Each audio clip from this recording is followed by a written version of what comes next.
நெஞ்செரிச்சல் எப்படி ஏற்படுகிறது?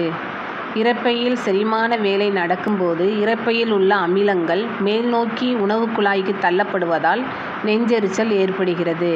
நெஞ்செரிச்சல் வர காரணங்கள் ஆயில் ஃபுட்டு, அமிலங்கள் நிறைந்த உணவுகள், லேட்டாக சாப்பிடுவதால், தூக்கமின்மை, உடல் பருமன், சாப்பிட்டுவிட்டு கீழே குனிந்து வேலை செய்யும்போது வயிற்று அழுத்தம், புகை, மதுபானம்.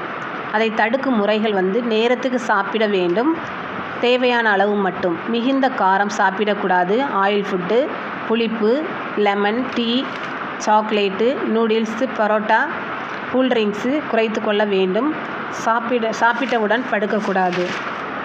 நெஞ்செரிச்சலை சரி செய்யும் உணவு முறைகள்: துளசி தண்ணீர் குடிக்கலாம், கற்றாழைச்சாறு குடிக்கலாம், சோம்பு ஊற வைத்த தண்ணீர், பட்டை, மோர், கிராம்பு ஊற வைத்த தண்ணீர், தயிர் அடிக்கடி உணவில் சேர்த்துக்கொள்ள வேண்டும் மற்றும் டேப்லெட் ஜெலுசில், சிரப்பு ஜெலுசில் எடுத்துக்கொள்ள வேண்டும். நெஞ்செரிச்சல் அடிக்கடி வந்தால் டாக்டரை கன்சல்ட் பண்ண வேண்டும்.